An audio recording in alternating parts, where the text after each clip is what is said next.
Yo, what up, YouTube? It's your brother YT. Wake 'em up, back at it again with another video. Lockdown love, why YNs are becoming prison wives. Shout out to I Need Some Understanding. I'm gonna give credit where it's due. He came up with this video. I see him doing a lot of my videos. Same title, same everything. But hey, I'm gonna give credit where it's due. Y'all know me. I'm gonna react to it. Y'all check his channel out if y'all want to. But listen, family, you already know what to do. And if you're brand new too, thumbs up this video so YouTube can push this content out. Smash subscribe to join the tribe. And ring the post notification bell as well. All right, let's get into it. When I tell niggas I'm really having my way in here, you heard? That's what I mean. Hey, yo, Brandon, what's your position, gang? Shit, I wash his bowls and dishes. Wait. I know it's quick, but did he say he washed his balls? That boy said he washed his balls and his dishes. You comfortable having him say that on camera? Like, that's a flex in jail, huh? That's a flex to him. Hey, yo, what's your position, Nico? I do his laundry. What's your position, Dylan? I clean his room. Stop playing with my body, y'all. Nah, for real.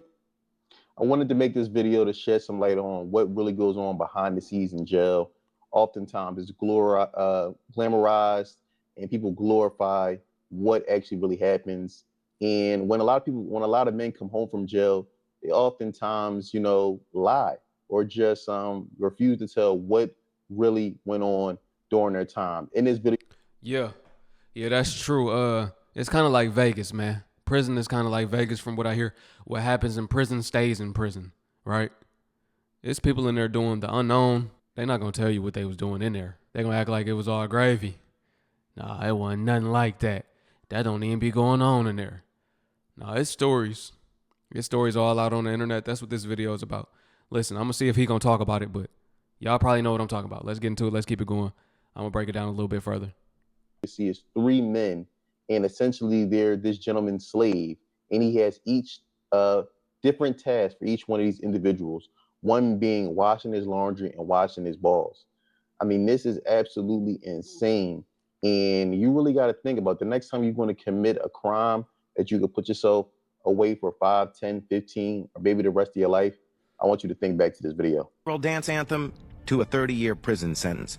The story of Silent Toe isn't just tragic, it's chilling.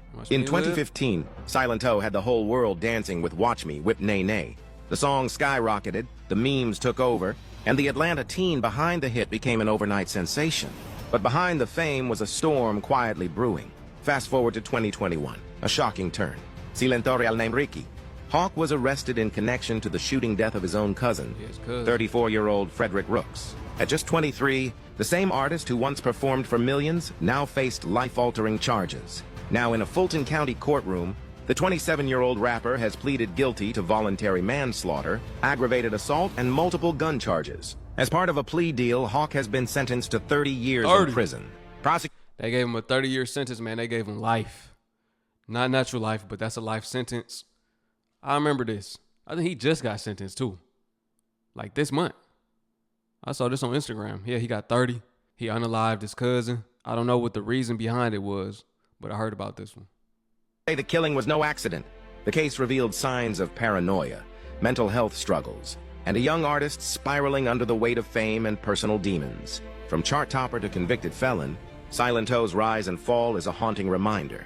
Fame can't shield you from the consequences, and behind every viral hit, there might be a story the spotlight can't hide.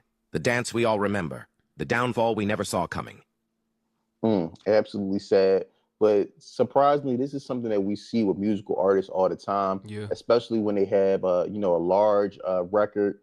They receive a lot of fame. Like a one-hit wonder. And usually these are the one-hit wonders. They're here today, they're gone tomorrow.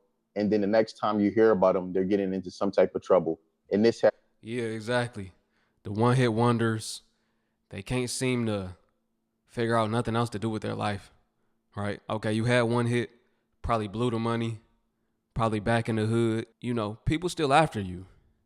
If you had people after you before, they still after you fall off too. There's many different ways that could play out.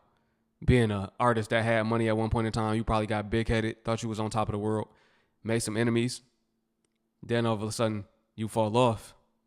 Those enemies still gonna be there, whether that be family, friends, whoever. And then a lot of the times too, they get in these circumstances and these situations to where they end up having to unalive somebody And I'm not gonna say they had to, but they do it.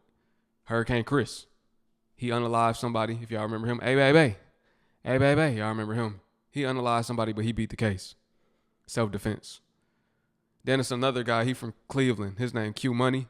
He had like one hit or a couple little hits. I don't know if y'all heard of him, but he used to dance in the music videos. But he unalived his family member too. I think it was his cousin, brother, friend. They found out he was gay, so he unalived the person. Something like that. Y'all probably know what I'm talking about if you know who Q Money is. He got sentenced to life. With this artist right here, young guy had a huge hit in 2015. Now he's going away for 30 years for voluntary manslaughter and a few other charges. And literally, he's going to be in jail. Think about this. He blew up for the song Watch Me Whippin' Nay Nay. Now they're going to have him in prison whipping in Nay Nay. Nasty, nasty work. Turned Landon Lucky out. The mugshot of this 34-year-old Chicago man is going viral to the stark difference. Hold on. Wait. 34. Receding like that, my boy? That boy got the donut. Hey, mine a little, but that boy got the full-blown donut at 34. He looking 64. But anyway, let's keep it going, man. I remember seeing this one. This went viral for sure. Appearance, this is before, this is after. Following seeing his mugshot transformation, this led me to dig into his case and find out who he was. Apparently, he is serving 2 consecutive life sentences after fatally poking his ex-girlfriend named Cicely back in 2015. He definitely did a number on him because this is one of his mugshots in between those. On October 19, 2015, police discovered Cicely Dickens unalived in her apartment after conducting a welfare check. Claimed that she had been poked and had been suffocated through alleged strangulation. Her alleging just 3 days prior to her being found, she had drove down to Chicago, picked up Landon, and brought him back to her apartment. Following them two hanging out at her apartment, they got into an argument, which led to him chasing her around her unit with a KNIFE. She reportedly tried to hide in the bathroom, but Landon got in and started poking holes in her. Now, following that, she was able to get free for a short amount of time. She ran out of the bathroom before he caught her again and then took her out of the game permanently. Man, tortured her. Tortured his ex-girlfriend. Now he about to be somebody prison girlfriend, or he about to have him a prison girlfriend. Probably both. Look at him. They turned him out quick. They got to him quick. But by the looks of it, I mean, he probably enjoying it in there. Deleted her, he took her cell phone, her debit card, and her car, and he fled the scene. After being booked in jail on separate charges, he connected to the unaliving. Following his court hearing in December of 2015, the judge gave him no bond, and he sat in a cell until he was sentenced in 2021 to 2 consecutive life sentences for unaliving Cicely Dickens. Looking like he was getting turned every which way but loose, decided to be somebody's BITC in there. Now, I'm curious to know what you guys think regarding this entire situation. Like I said, his mugshot transformation has been going viral online. Let me know y'all thoughts in the comments. Peace. I wouldn't be surprised if the reason why he stabbed up his girlfriend is because she found out he was on a DL. Again, even in the first image, all the way to the left, looks a little suspect to me. So it's really no surprise to me that he went to jail and really probably didn't get turned out. He probably was already on a DL, and sadly, he's probably living his best life in jail. Condolences to the girlfriend, but that's why you got to make sure you're doing your due diligence on these individuals and really knowing what you're getting into before it's too late. Turned out in prison over a debt. I remember, man, the first time I seen this out, man. And, it was with a different race. And, different races in prison, they have, their own rules for their own group. That's just how it goes. There's a guy in there, man, that, has a very, very bad addiction problem. So he would play, poker to help, fill his high. He's getting money every single week, man. Mama's sending it. So basically, he would just get hit every single week. There was no issues, until it stopped. I remember his face, man, when he didn't, couldn't come up with the money. And he had no hustle. He was used to, mommy sending the money. So he's literally, running around the pod trying to get some money, man. And then he gets pressed up on. The issue is he played on a table, man, that is ran by people that are affiliated, that are in a group. So, they literally tell him, I don't care what you gotta do, but you need to have it. Or there's gonna, you're gonna get got. I'm on the I'm playing Pinochle, man, and, I see this lifer approach this dude that owes a ton of money, man. And I thought it was weird because the dude never did nothing. He always stuck to himself, would get coffee, like you never even heard him speak. And, you know, just going up to this, you know, dude that owes money and is having a conversation. The homie I'm playing pinochle with, man, says, damn, dude, you know, and you're bored in prison, man, you have conversations, and you're like, you know, like what? And he goes, you know, that dude's known for turning people out. And it made sense, man. I never heard this dude, man, this lifer, you know, they'll wait years just for an opportunity, man. Man, he say they'll wait years for opportunity. That's crazy. They be plotting on them. They know an all-out attack on someone doesn't fly, man. Their trick, you know, is to trick someone kind of and use a type of manipulation. So tricking them out the buns? He say they wait years to trick them out the buns. They got to manipulate them out the booty. Trick them out the booty. Man, they got all type of little tactics, he said, huh? You got to be cautious. Make sure you're not bait. So essentially try to trick you out the booty. Right, that's what I just said. Wow. You know, they give it up and they give in. Lowered's here, man, playing pinochle, man. And the other day I just played pinochle. And I'm seeing it, and I see the dude that owes money goes into the lifer's cell. Not gonna lie, man, the debt got taken care of, but from there on, he was gonna be a punk. He was new for a punk, and, you know, he was turned out. And that's all it took for the rest of his time to be known as a punk and, you know, give it up for, you know, a debt. It was crazy. Man, he said, if you owe a debt, they gonna get it back in butt. Not blood, they gonna get it back in butt. They gonna get it back one way or another, man. That man had to go in that cell and he had to get it done. Man. He had to go in that cell and pay his dues. You owe somebody, they gonna get it back one way or another. So essentially this man got into a jam where mommy was no longer putting money on his books.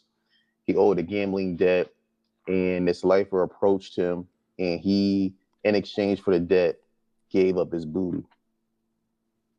Some of the toughest guys in prison be gay. Now let me say this, I'm not coming against anybody that's gay. I'm not saying anything against that, but I'm talking about some of the guys that be in prison. Look, one day when I was in Jackson prison, and I was new, I'd never been to prison before, right? So I'm in prison, I'm walking back to my cell after I've gone through what they call quarantine, where you're in your cell for 23 hours a day. So I spent about 2 months in quarantine, pretty much solitary confinement, right? Right in the hall. So one day I'm walking, you know, back to my cell, and I look in my cell before I get there, and there's a piece of candy on my bed. I think it was a Snickers or something like that. Don't do it. And I'm like, oh, that was real nice of somebody to, you know, give me a Snickers. And I was about to go in there, and I was about to eat that Snickers, and I don't know where this guy came from, and he was like, bro, do not eat that candy. I was like, what?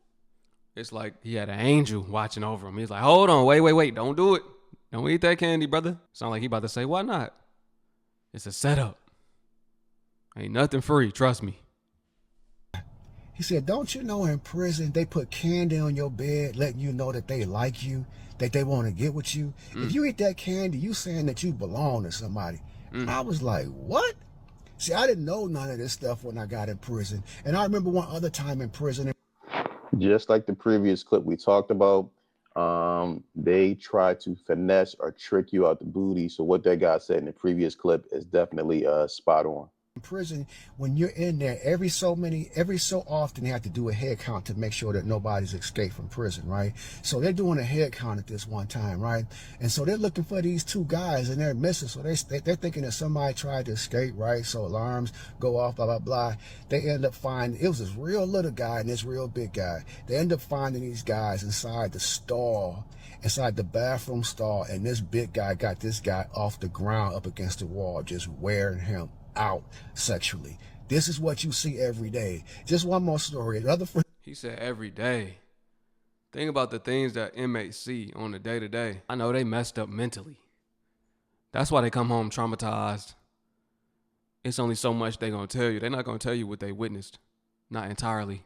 That's something you don't want to share. Or if that happened to you, that's something you got to take to the grave. Like Dave Chappelle said, you got to take that to the grave. Man. All right, man, this was one of the toughest guys in prison. He came from behind the wall. He had just did 10 years behind the wall. Guy was buffed up, man, been down for a long time. And I looked at this dude. I kind of looked up to him, man, because he was hard as a mug. So one day I come upstairs, man. I walked up the steps going back to my cell. And there's a little area behind the cell. Here this brother go behind the cell back there wearing this other brother out. And I, for me at this point, it's just like, man, y'all just cut. My thing was when I went to prison, my first thing was, you ain't getting none of this, but if you're going to get some of this behind, there's going to be some dead cold behind, but you will not touch this. And the sad thing about these guys, again, they have that Diddy mindset. They believe if they're doing the bending, they'll tell themselves that they're not gay. This is the psychological manipulation that they'll use, and then they'll come home to a wife, a girlfriend, and have a whole family and act like Just like Fleece Johnson, the booty warrior. He got a whole wife and everything. After all of those RAPES, he must have touched thousands. He was in there for a long time, since he was 17 to he a super old man. No, he's super old, and he just got out. He got interviews and everything. He got a wife, though. He said he got a wife. That's one thing, yeah, they act like it never happened, or in jail that ain't considered gay or whatever. Just like if y'all know about Lil J, the rapper. He got caught in there with transmissions, but he don't consider himself, a homo. That's just a part of the jail stay, I guess. I don't know, man. what they did in jail with another man never actually existed. Now I want to clip to a story real quick. Just give me 1 second. Boom, here we go right here. Young man. This is a little bit of an older story. Georgia inmate beaten was on Facebook before guards knew. A photo of a teenager with a swollen face and a leash around his neck, apparently taken with an inmate cell phone, went viral. So this young man that you see in the picture here, they tried to get him to join a gang, the GDs, before he turned 18. He refused, and they jumped him. That's essentially what happened here. And they took a photo of him with a dog leash on. Clearly, you can see his right eye swollen shut. It says, when you disrespect the nation, it brings nothing but pain and suffering.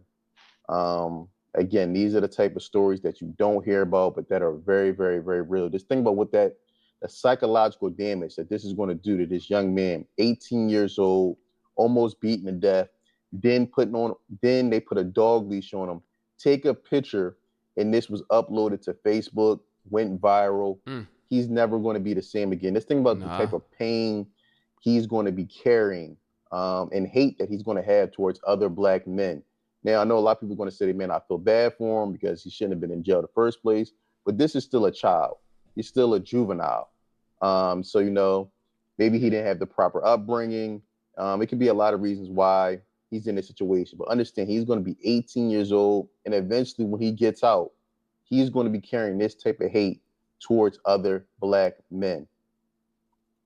I know the question, because again, I had already been hanging out with him most of the day in, day out, sitting in the cell, talking, rapping. I think we had started drinking a little bit because they had hooch. The hooch. So, Yeah, hooch, yeah. Yeah, so we got to drink a little bit, had a little hooch. In his cell, because he had a cell by himself, got to use the bathroom. And once I started using the bathroom, we just came up behind me and just grabbed me and put me on the bed. And so let me ask. That's a big dude too. Yeah, because he's like you say, he was a country bumpkin type dude. Are you physically trying to fight this off? Because again, from you're 21 years old, you're 150. About as much as I could, be honest with you. It ain't like I just say, oh yeah, go ahead. Yeah, go ahead and do it. No, I tussle a little bit about as much as I could, but again, because how he caught me off guard, coming behind me, and he was a bigger guy, So, mind you, and this is all hindsight now, he'd been plotting this, or at least let's say he didn't plot it, but he'd been testing you, and then he got you to this point. Man, so you can't be friendly with nobody. He thought it was all fun and games. We drinking. It's nothing. No, that man he was plotting on you. That man was essentially, he knew how that was going to go. He knew when you drink, eventually you're going to have to pee. And he knew that's when he was going to play his move. And he did it. This brother didn't know it was coming, but the other guy, he already knew what he was going to do. He say, I'm going to get him. Watch this. He already had it in the back of his mind. He already had an ulterior motive. So essentially, just to give a quick little recap, um, he was friends with this gentleman in jail, or thought he was friends with this gentleman in jail. He had his own cell. They came back, they were drinking, and he went to use the bathroom, because obviously everything is inside this one cell. And then the gentleman came up from behind him and then bent him over. It sounds like he really didn't try to really fight too much. Wow. No, he fought for what he could do. He said he was 21, only about 150 pounds. The other dude was way bigger than him. So he did the best he could. I mean, I feel you though. I would have been fighting to the DEATH of me, but dude overpowered him. Really for a loss of words. I mean, just a general rule of thumb. If you ever find yourself in jail, understand you have no friends there. Nope. And everyone has an angle they're trying to finesse you with. That's pretty much what I've taken from these videos here. Whether it's someone trying to leave candy on your bed, or somebody trying to, invite you over to your cell and act like they're your bro when y'all drinking. Everyone has an agenda. You need to keep that in mind.